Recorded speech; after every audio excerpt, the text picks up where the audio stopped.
I ran across a great quote from a well-known theologian by the name of Adam Sandler. It's hard to soar with eagles when you're surrounded by turkeys. All right? And what if this great theologian is correct? What if the people around us really do determine the direction and quality of our life? Because they do. And we've all heard of it. We've heard of it when we were kids. We heard of it from our parents. I don't like that kid. If you got a daughter, I don't like that guy, right? If you got a son, maybe I don't like that girl, right? Or I don't like the guys. I don't like those people. I just don't trust them. I don't think they're good for you. And when we were teenagers, most of us did this exact same thing. Tuned our parents out because they were our parents. And went on and made some friends, at least people we thought were our friends, and made some pretty dumb choices. And we might look back and blame them that we got in a lot of trouble because of our friends. And it may be true, but it may also be true that they got in a lot of trouble because of us as well. But you begin to, when you get the older you get, the more you discover how true the statement is.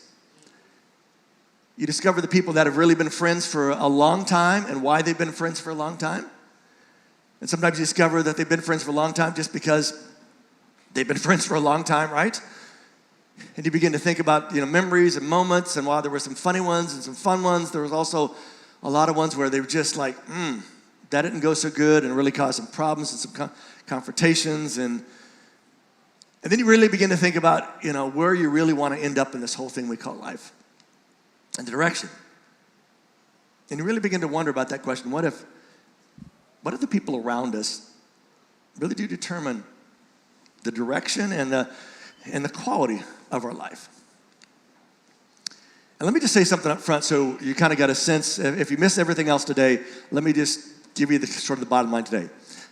Listen, we're not better without people. Today we're not talking about getting rid of everybody in your life, all right? We're not better without people. But what if we're better without some people?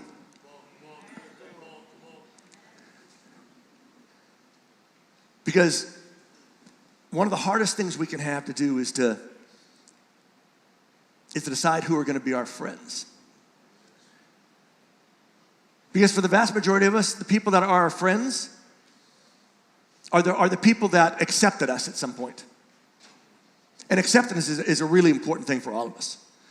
We want somebody to accept us, to like us for who we are and all those things. But if you go back and you think about, when you were in school, if you can remember that far back, right?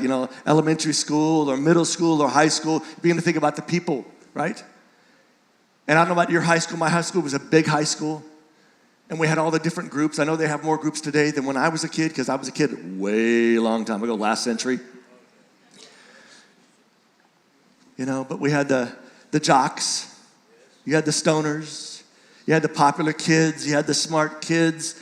You had just sort of the regular kids. You had the outcast kids, and you probably had a couple other groups. There's a whole lot more. I was talking to some kids the other day. There's like double that amount now, because they're all these little categories, right?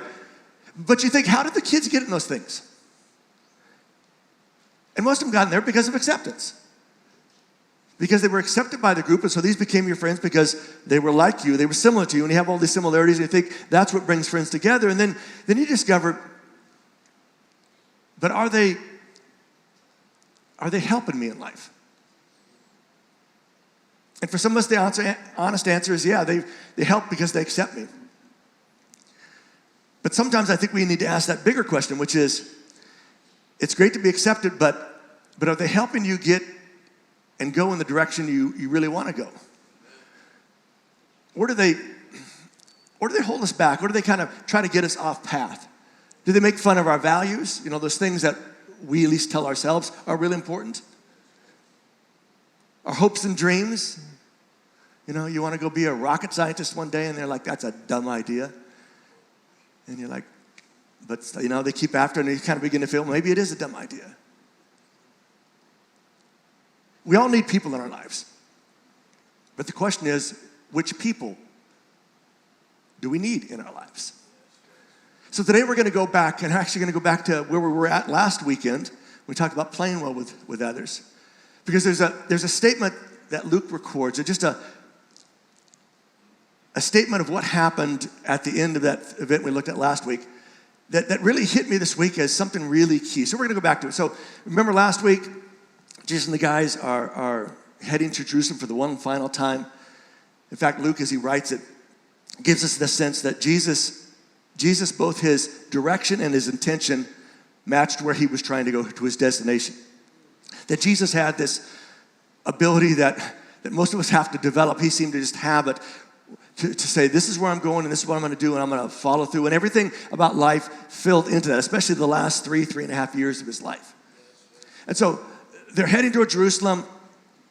They've decided that the quickest way to get there is to go through Samaria, this foreign country that has all this backstory and all these back tensions. And so Jesus sends some messengers ahead of him to this town in Samaria to get room ready. Remember, we talked about that, we don't know if it's just the 13 of them or if there's like more of them, but it's a pretty good sized crowd. They wouldn't have had inns. They had to find houses. Hospitality was a huge thing in that area. But as I told you last week, but the people there, they don't show them the hospitality you're supposed to show. And they don't show it because, Luke says, because Jesus was heading toward Jerusalem. And that was an offense to them, that the fact that he's going there because of their religious beliefs, and they thought they had the right beliefs, and Jews thought they had the right beliefs, and was always one of the sources of conflict between them. And then you remember the big hit last week, right? That when James and John, when they saw this, when they hear the story of what's taking place, they had that great line, right? And they say, Lord, do you want us? Do you want us to call fire down from heaven and destroy, that is burn up, consume these people? I'm sure they said it thoughtfully like that too. But they're ready to go to war because these people have disrespected them. They've disrespected their rabbi. And these people can't get away with that because they are Jesus followers. And they've had these incredible experiences, that we talked about last week, the multiple stuff that's been happening, and they're feeling really strong. They've been trying to figure out who's the greatest among all of them. And this is their chance to step up and show Jesus, we are. Because Jesus, we're ready to step up and do some business here for you. And you remember, Jesus, I'm sure, though Luke doesn't record it, Luke simply just says, he turns and scolds them, he rebukes them, and it's really a strong word, but I wonder if there isn't just a little bit of like, where did I go wrong with these guys, right? I mean, how do I get towards the end of three plus years with these guys and they're still not catching on? They haven't caught on to all the stuff I've taught about, go the extra mile and turn turn the cheek and to love your enemies and to pray for them and don't return evil for evil, right? And after Jesus had been part of the whole scolding them, he says, you don't know what kind of spirit you belong to, which is a really, really strong statement. Not just what's controlling you or what's gotten into you, but it's like what you belong to, right? There's still a bent in your life that's towards something else. And then he finishes with that statement that is really a statement of his whole direction that he had been going for these last 3+ years. That the Son of Man, when he refers to himself in this language that Jews would have understood as the Messiah, the Son of Man did not come to destroy the lives of people, but to save them, right? And then the last part of that moment, that event, Luke simply writes these words. Then they went to another town. And for me, as I was thinking about it this last Sunday, I was like, wait, that's a huge insight. This is Jesus, who not only had taught, turn the other cheek, go the extra mile, pray for your enemies, love them, don't return evil for evil. He's also the one who said, listen, if somebody has something against you, right? They've sinned against you, go and talk to them, right? Try to restore that relationship. Or if you know somebody's got something to you and you're standing in line ready to offer your sacrifice, whether you have the lamb with you or whether you got some grain or some of the other offerings you might do, and you're waiting and you remember, oh, so-and-so's got a little issue with me, you're supposed to leave your offering. Here, buddy, hold my line, place in line, take this, I'm going to be back, you got to run. You're supposed to go straight now. Jesus, who seems to be always about reconciling things, in this moment,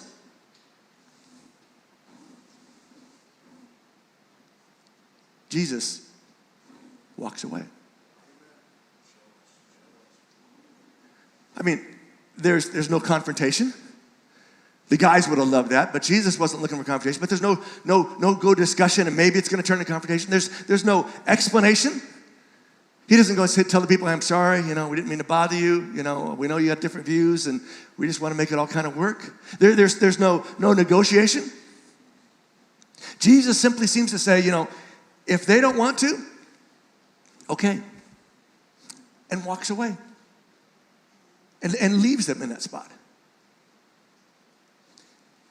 And what if walking away at times is better for everyone? I'll take a drink while you think about that one more time, all right? Because I think there's something in all of us, that a little bit of that James and John, that we want the confrontation. That we want the chance to talk, to try to fix things. You know it's really hard to fix things? And this isn't Jesus saying it's not worth it, because clearly he sees value in these people's lives. But maybe he knows it's not worth it, not to him or to his guys, but to those people. It's not worth it to try to change their mind if not open to changing their mind. Just something to think about. Let's continue with the story, all right? So Luke tells us next, as Jesus and the guys are walking along on the road, going to Jerusalem, last time, someone shouts out from somewhere in the crowd. I don't know if they're standing by the road as they pass by, or if they're part of the groups that are going to Jerusalem. This would have been a huge event for Jewish folks to go to, the Passover. And so somebody shouts out to Jesus, listen, Jesus, I'm going to follow you any place. I'm going to follow you wherever you go. Which seems like a reasonable thing to have, doesn't it? Excuse me. It seems like a request that Jesus would hope for, right? He keeps asking people to follow him. This person says, hey, I'm ready. I'm willing to go anywhere you wanted to go. And then Jesus has an interesting response. Check this out. He says to the people, right? The foxes have dens to live in, and the birds have nests, but the Son of Man has no place to leave his head. To which seems like, that's a little rough, Jesus, right? I mean, I guess he's just saying, hey, you come on along, but just recognize there's kind of a cost to this, right? You're not going to have comfortable beds to stay in. You're not going to have a place to go back to. Okay. But Luke says this wasn't the only person that talks. There's another guy that Jesus, as he walks on, he sees another guy. This guy says, I'll follow you wherever. Jesus says, hey, foxes got place to stay, birds got place to stay, but I don't have a place to stay. Kind of leaves it hanging, so if the guy wants to follow, that's the cost. He sees somebody else, he says, hey, follow me. And if you're familiar with Jesus, this seems to be a thing that he regularly says to people. And most of the time, they get up and follow him, right? We got to believe there's a backstory of how we got it. But here he says, this guy, follow me. And notice what the guy says. He said, wait, Lord, first let me go home and bury my father. Which when we read it, we think, oh man, this guy's going through a really tough moment, right? And when he says follow him, the guy's got like this family to comfort and all this stuff. But I want you to notice how Jesus responds to this seemingly reasonable request. But Jesus says to him, let the people who are dead bury their own dead. You must go and tell about, that is proclaim, the kingdom of God. Which sounds harsh, doesn't it?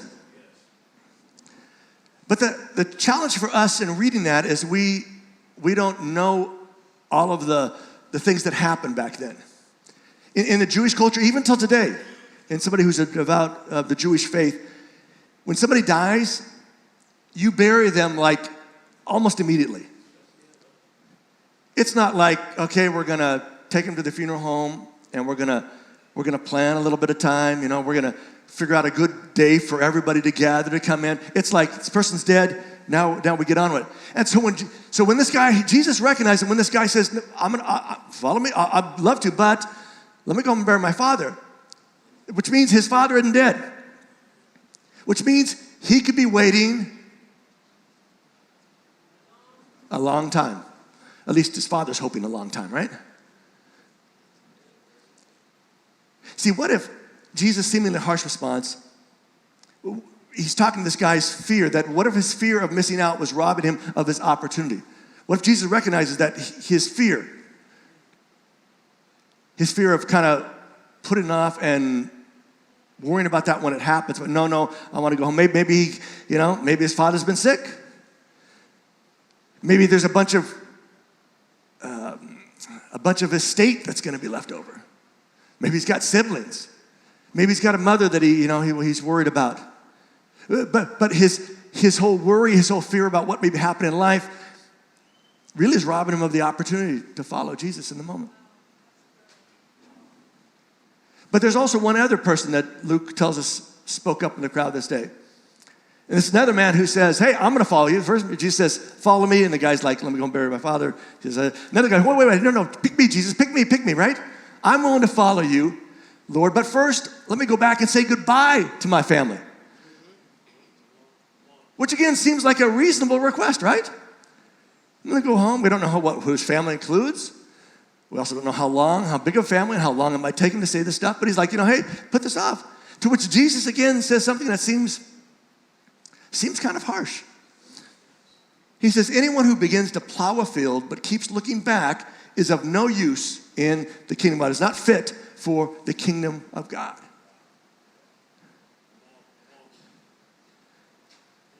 Anybody here do any big farming? Oh, good. I'm going to sound really smart here for a moment because nobody raised their hand, right? But see, think of Jesus' point.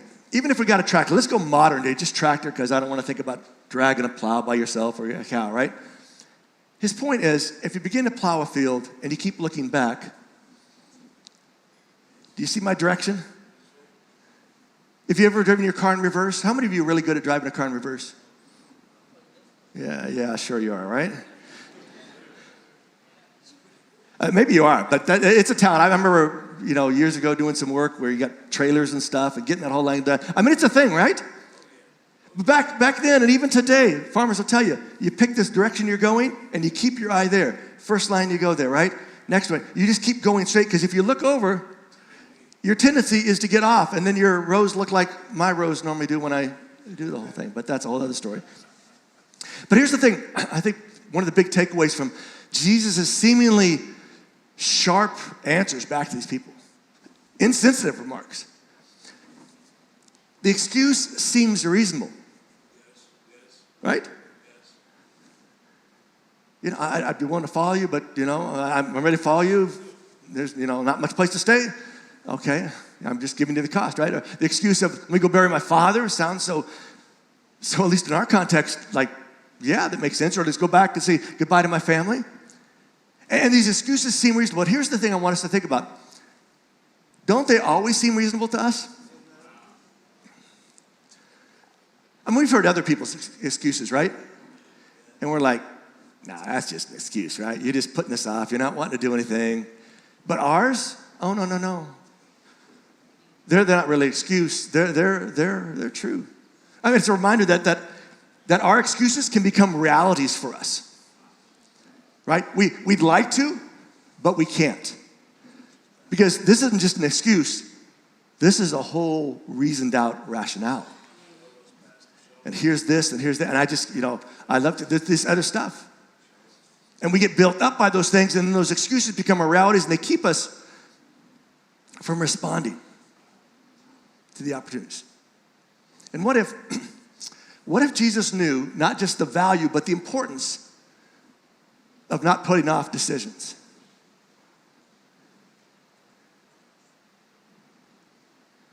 See, sometimes we talk about this idea of wisdom, right? Not just of smarts, but of wisdom. Because I don't know about you, I've met some smart people that aren't very wise, right? I've met some brilliant people. I remember I had a class one time in graduate school. I sat there for 10 weeks and had no clue from the very first words this person said. I knew he was smart. And it wasn't because he was telling me he was smart, just the way he was talking. It was like, thankfully I passed that class. That's why I'm here today, so that's good. But, and I've talked to other people that are brilliant, like in one area, but in other areas, it's like, not so much, right? But this whole idea of wisdom, and wisdom is simply this, is understanding and living as if life is connected. Not to compartmentalize things, not to spread them out. That simply what we do now affects later. That's a wise approach. That the stuff we do now will affect later. That as Jesus responds to these people who say, I'm going to follow you, he's saying, hey, okay, then follow me, right?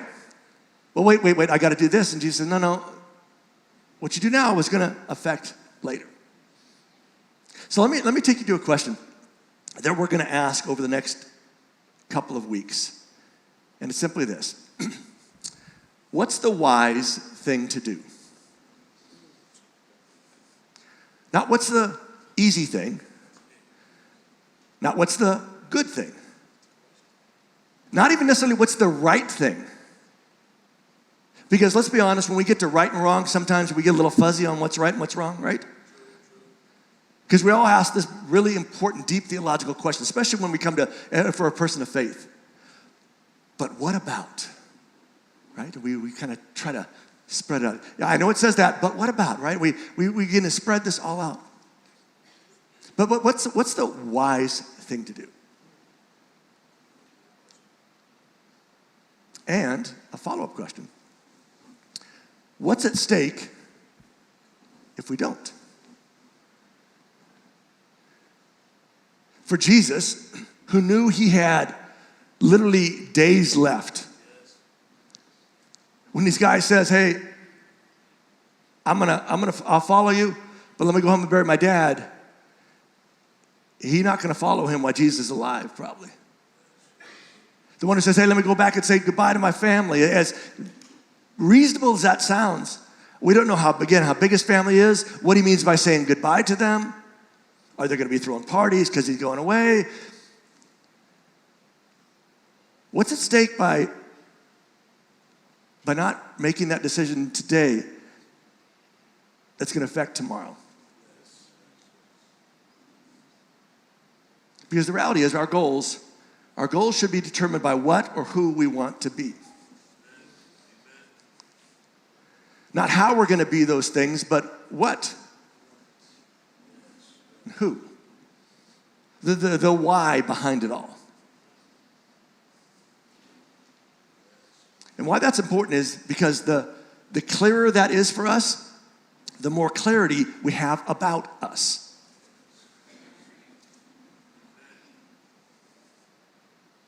What's the wise thing as you enter this year, especially as you think about the people in your life? What's at stake? And it may be like, well, I know what's at stake. It's what's always at stake when they're around. You know, they might say something stupid or dumb or insulting. Or they might be just so, needy and draining. They might be so critical. They might be so wanting.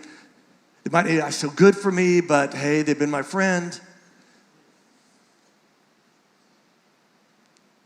But maybe what's at stake is the who or what we want to be. See, when being happy and easy points in one direction, and let's be honest, we all like easy and happy, right? No, nobody here, if I said choice between easy and happy and hard and sad, is going, ooh, I want hard and sad, right? But when the choice between happy and easy points in one direction, while wisdom, integrity, and common sense point in another direction, that's when really smart people start doing really dumb things. And let's be honest, right?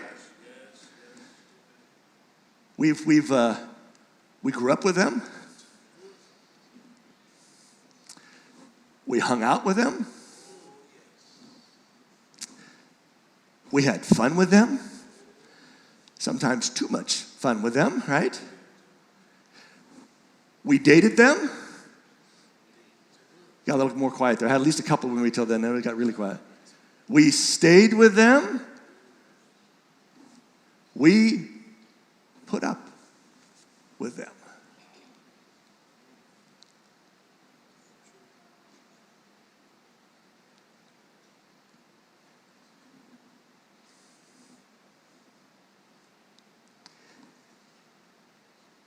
And let me be clear, I'm not saying that they are dumb people. But I'm saying, at least on my part, I may be the dumb one in the process.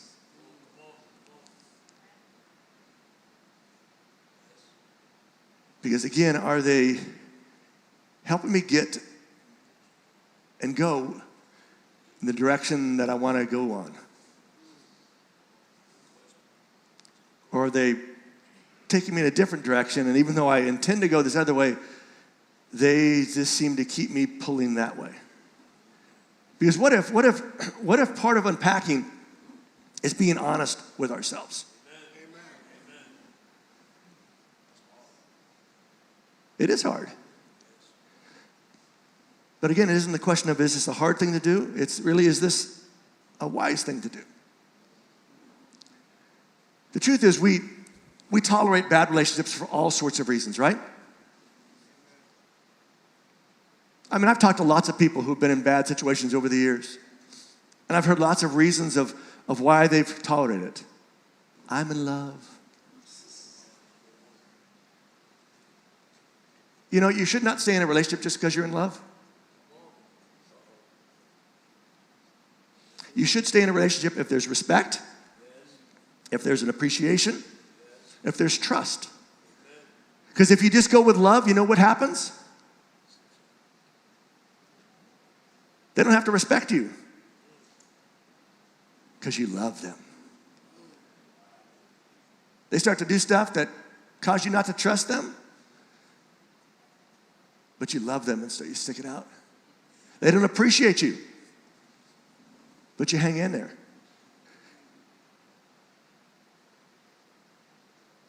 And sometimes, I want to be fair to some of us who maybe feel trapped in it. Sometimes we do feel trapped in it, right? We don't feel there's any hope, any other options. And for those of you in that spot, I think there are options, and you can come talk to me later if you're in a really bad spot, and we will help you get to a better spot. But sometimes we're in that spot because the other option seems worse than what we're already in. The fear of the unknown cancels out the reality of the known. So we tolerate bad relationships for all sorts of reasons. What if none of them are good ones? See, maybe the reason it's hard to leave them behind is they're part of our story. And we've thought they're going to be a big part of our story, right? Then we discover they're kind of messing up our story, but we've thought, right? They stay there because we've known them since elementary school, or the first day we went to this new high school, we met them and they've been our friends since then. And it's hard to leave them behind because they've been part of our story. But what if they don't have to continue to be? See, is the story we're living the story we want to tell? I mean, if you ever think about getting married someday and having kids someday, as a parent, I think you want to try to be as honest as possible with your kids. I say honest as possible because, let's be honest, there's some stuff we did that we don't want to just tell our kids we did bad stuff. We don't want to get into all the details of it, right?